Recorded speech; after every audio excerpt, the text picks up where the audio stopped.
The entire globe, even as it trembles in passion with the birth of new nations and shrinks in the hand of a dispassionate science, is today the site of a momentous conflict.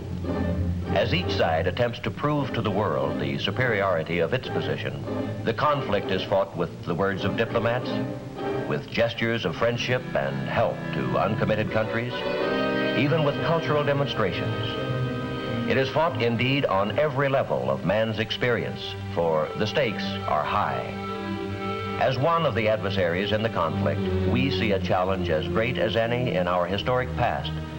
A challenge not, we hope, to be met and joined in battle, but to be faced and fought in the hearts and hopes of men. It is the challenge of ideas.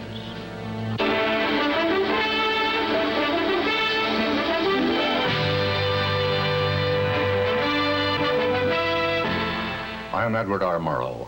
For a little while, I would like to review with you the great conflict of our times, one which demands and must get the attention and the involvement of each one of us. This conflict is the reason why most of you are in uniform, and some of you will be going overseas, servicemen, families of servicemen, and civilians working for the Department of Defense. Because of this conflict, many of you are already abroad, more than 1 million Americans in 91 foreign countries. First and foremost, of course, Americans are overseas to help preserve the peace. By maintaining an alert readiness to meet the threat of aggression, America's armed forces, in concert with those of its allies, are serving as a deterrent to war. Some of you may wonder how directly involved in the contest you are or will be. Perhaps your active duty is behind you, or soon will be, and with it, you may believe your involvement in the contest ends. But the truth is that involvement in this conflict is far-ranging indeed. It touches not only members of the armed forces and their families, but everyone who supports the mission of the armed forces, every defense worker, every taxpayer who foots the bill, who in fact is not involved. And the conflict itself, how can it be defined? Well, let's look at it this way.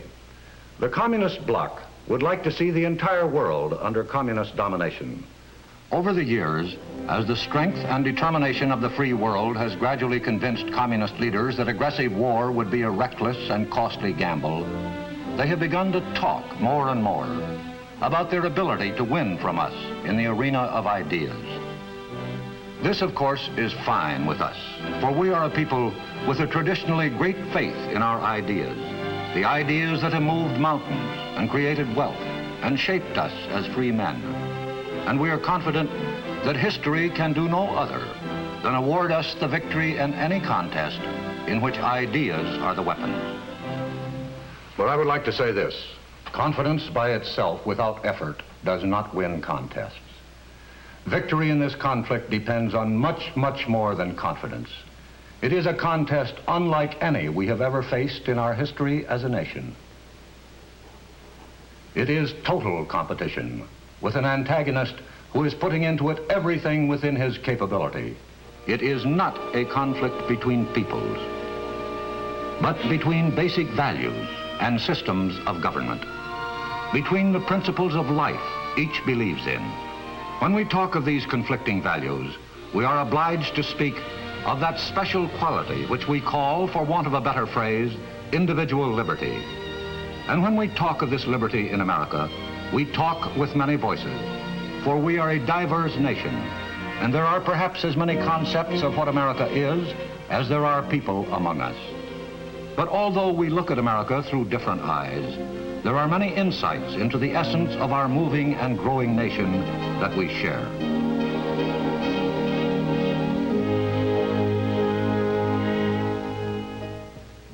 I'm John Wayne. Is there any better or equal hope in the world, Lincoln asked, than the ultimate justice of the people? We Americans believe there is not. The stonework of our national life is made of this belief. We believe in many things, but this belief that man is a responsible being bears out our own unique stamp as a nation. As a people, we are active and often noisy.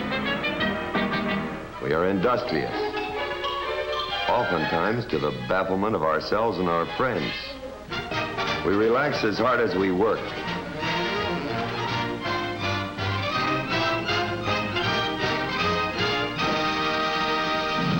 We are proud. We are sentimental. Beauty is of national concern to us. For some of us, its pursuit is a deadly serious pastime. The rest of us simply enjoy the results.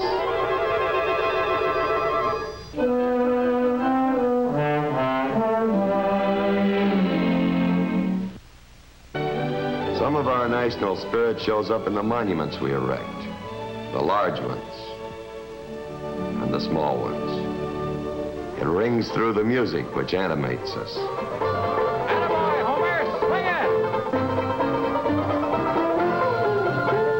Second comes out and lead to the fourth, four hands down in the circle, swing the opposite lady and you leave your gal behind.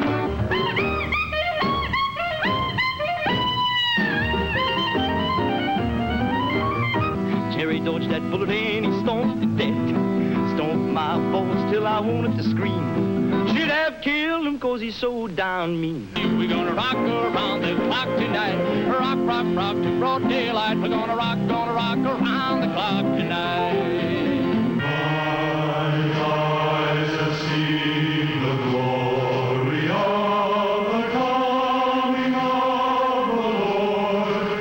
He is traveling out the village where the grapes of wrath are stored. He hath loosed the fatal lightning of his terrible swift sword. His truth is marching on. We have, on occasion, some difference of feeling. At other times, we are united. We are all these things and many more, but above everything else, we are free. We believe in the ultimate justice which we as free men can create. Our heritage of freedom is our most priceless possession. Men before us have died to keep it alive, and men in our times have done the same. But although men have died to preserve it, and may die again, the glory of this heritage is the vision of life that it has given us. A life of dignity and nobility of spirit, such as men have never before been enriched by in the long march through the history they have recorded. There is a phrase which recurs in our national documents, the literature of our story as a people, which points to the source of our belief in individual freedom, and defines perhaps better than any other the nub of the conflict between the opposing systems of values which sweep the world today. That phrase is, "This nation under God." That phrase and others like it set the standard of our concept of man. As a creature of God, man is a being with dignity and conscience, with the ability to determine right from wrong and the obligation to act on that right. From this belief in man as a responsible being flow the beliefs in his other qualifications which we accept, usually even without bothering to think about them, as parts of that vague condition which we call the American way. His ability, indeed his right to explore the truth in all things, his ability to govern himself, and his ability to handle his own economic problems.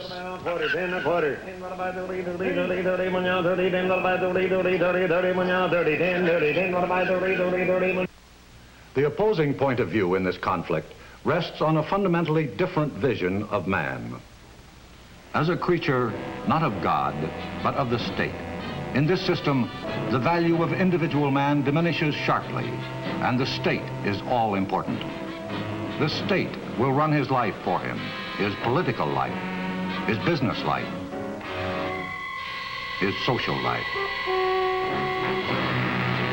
What we oppose fundamentally is the aggressive nature of the communist state, its unceasing effort to expand wherever it can, to grow bigger, to take over, to supplant.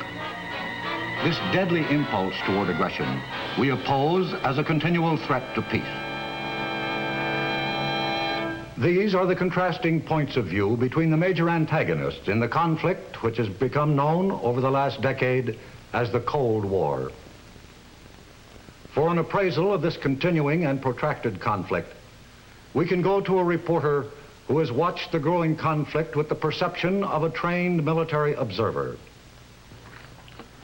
I am Hanson Baldwin. I have here the policy statements of each of our services on the contest we're engaged in with the communists. What they boil down to is this. It is a contest for the minds and hearts of people around the world, all people. The areas in white on this map represent the part of the world composed of ourselves and those who share our beliefs.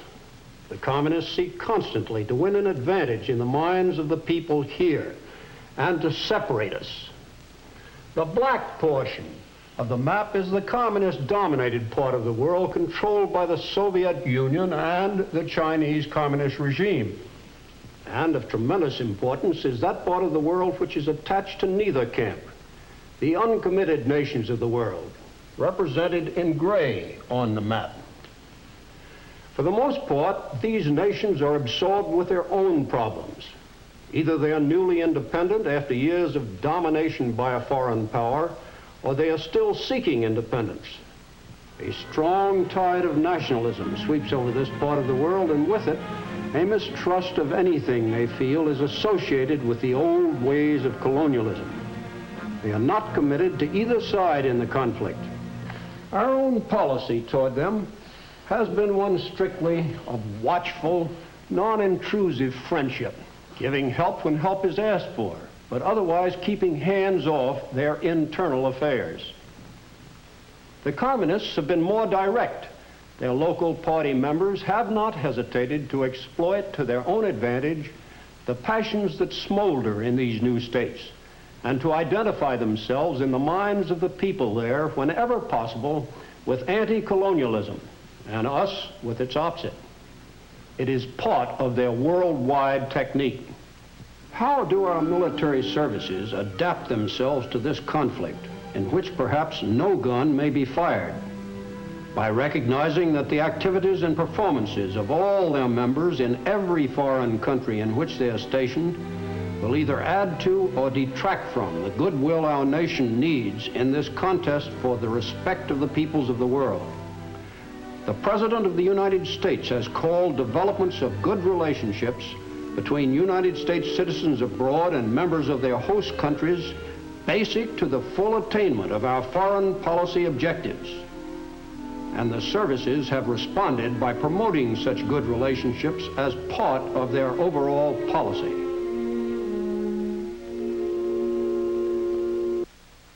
The communists initiated the Cold War for the same reason they would have started a hot war had that been feasible, or would now, should they ever decide that the free world was weak enough for them to risk it. Whatever the degree of tension they create, it is a substitute for hot war, another means of achieving their end. And their end, of course, is world conquest, short of war if possible. World conquest by actions short of war. Actions that are political, economic, and ideological. How do the communists apply these three methods? First, we will consider the political method and the techniques the communists use when they attempt to acquire their objectives in this way. We would do well to consider the success the communists have had by using the political method alone. As you will see from the black area on this map, they have expanded between 1940 and 1954, took over 15 countries, totaling 714 million people. Since 1954, there have been major internal disruptions in 9 additional countries outside the Iron Curtain. Now, how do they go about applying this political method? The communist coup in Czechoslovakia in 1948 provides us with a blueprint of the ideal formula for political conquest. which includes taking over a country without outside intervention. Destruction of its parliamentary form of government. Murder of its democratic leaders when necessary. Rigged elections with only the communist candidates on the ballot. Once the penetration is complete, all this is backed by the naked force of military occupation. By such devices, the Soviet Union turned its neighboring states into satellites, political and economic puppets. In China, political action was cruder, but no less effective. Here, it was political action by conquest.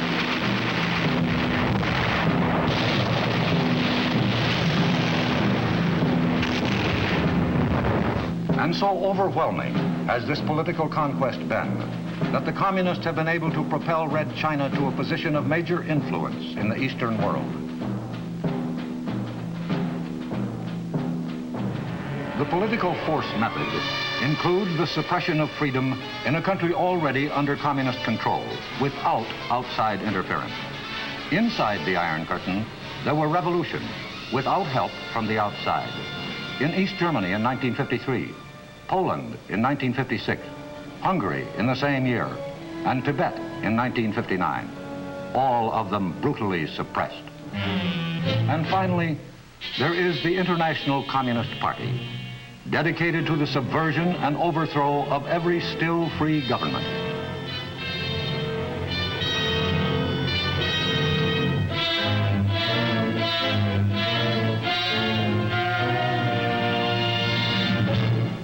Where the political method may not prevail, there is always the economic method.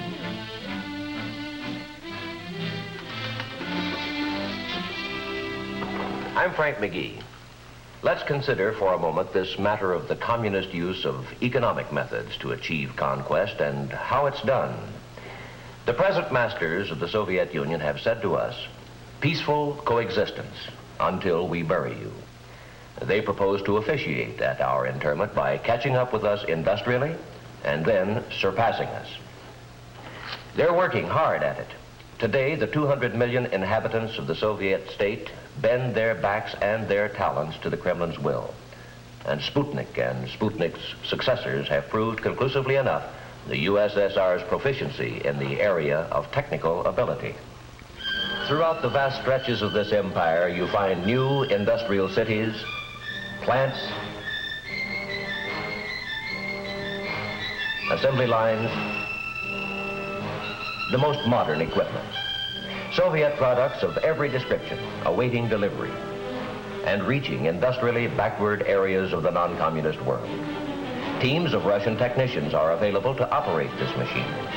This is economic penetration, paving the way for political takeover. The hand of Soviet friendship, which usually precedes an attempt at economic penetration, has been reaching into every part of the world which shows the slightest inclination to receive it. Recently, we've seen it extend into our own hemisphere, into turbulent Cuba, where it was embraced as a triumph of Soviet policy. A few statistics will demonstrate how serious this threat is becoming to the free world.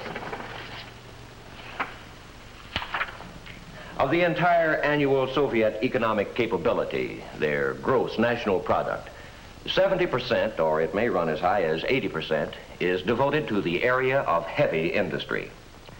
The U.S. and free world share of gross national product devoted to the same area is certainly not much more than 20%. In terms of volume applied to this area of gross national product, the Soviet Union is beginning to surge ahead.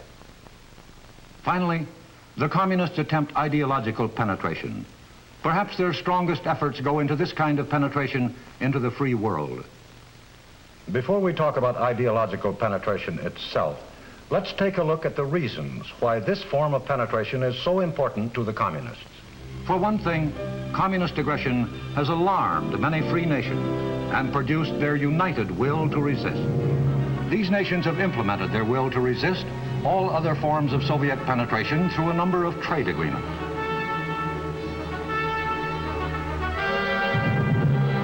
The United States and other industrially strong nations of the free world are actively promoting better living conditions all over the world. This has the effect not only of helping these countries to improve their industrial and economic position, but also of providing a defense against communist intrigue, which flourishes in depressed economic areas. The military potential of the free world has been revived by such mutual defense pacts as the North Atlantic Treaty Organization in Europe, the Southeast Asia Treaty Organization to counter aggression in this part of the world, the ANZUS Treaty, and the Rio Treaty to provide hemisphere defense. All over the world, our allies are now setting up their own defense bases with the technical know-how to operate them. This kind of military help by us is not by any means a one-sided operation. The nations involved contribute as heavily as they can. No less valuable are the morale and friendly relations being generated between servicemen of all the participating countries in joint training programs, demonstrating their respective skills to each other. They crossed the language barrier to comradeship. This banding together by nations with a common purpose has produced strength not only in the military and economic fields, but in the moral and spiritual values as well. At a meeting of the NATO Atlantic Congress in 1959, a statement was adopted which called attention to the moral unity binding the member nations. This document recognizes respect for human dignity as the inalienable basis of civilization. Among the fundamental rights of man specifically named are respect for the sanctity of human life, the right to freedom of speech, of conscience and religion, of opinion and belief, the right of every man to work and to receive his just reward, the right of the family to stability, and the right of parents over their children and their education. In all these ways, economically, militarily, morally, the world outside the communist orbit slowly draws itself together. The practical communists appraise this consolidation of free world defenses. It confronts them with a serious deterrence to their world ambitions. Hence, they must destroy Allied unity, or at least weaken it. How? Well, here we return to the subject of ideological penetration. For if all other forms of penetration don't work, if the united strength of the non-communist world makes political penetration unfeasible and economic penetration unsuccessful, if cultural penetration does not do the job, the communists can always hope to succeed by resorting to ideological warfare against their strongest opponent, meaning us. Americans go home. Wall Street warmongers, down with American imperialism. Peace, yes, peace, their propaganda screams. On communist terms, naturally. Inside the free world, communists and their sympathizers seek to foment suspicion and distrust of our motives, even attempt to influence our allies to eliminate our overseas bases, which are protecting them as well as us. Their mediums of mass communication are tireless in vilifying us as a nation and as individuals, such as depicting you as a brute and a ravager. Is there a chance that the communists will succeed? Is there a possibility that our allies will accept this malicious perversion of us and everything we stand for? In large part, that is going to depend on how thoroughly we understand this conflict and how dedicated we are to victory. Understanding is a continuing process, and it embraces many different aspects of our day-to-day living. It is, at root, a function which involves the flow of information. I am Lowell Thomas. We live amid the greatest abundance of information any people has ever had. But survey after survey reveals an astonishingly low informational level among us. To be sure, the right to remain uninformed is one of the privileges of a democracy, but in a contest such as the one we are engaged in, it is one of the surest ways of losing our freedom. Being informed does not mean only keeping up to date on current events, important though that is. It means also being aware of developments within our own nation and the forces that move through it. its weaknesses as well as its strengths, we all too often dishonor our freedom and demean it. But that's not the full story. If it were, our system would have collapsed long before this. The full story is in the progress we consistently make through law and through education, the way free men must. The communists would like to have you, as well as people in every country in the world, believe otherwise. And once they have succeeded in letting the idea take root that our deficiencies are our chief characteristics, once they have managed to erode our faith in ourselves at least a little, that much of the battle is lost. A snake of a whisper is abroad that Americans have lost touch with their past. Is it true? It can't be, if we are to survive and win. If we understand the conflict, then we understand the need to keep America strong in her greatest challenge by keeping alive the standards and the traditions which have been her glory. What are the bulwarks of our past upon which our society has been built? There are many, and we have discussed some of them. Our spiritual heritage, our belief in individual liberty. But there is yet another, as important as any of these.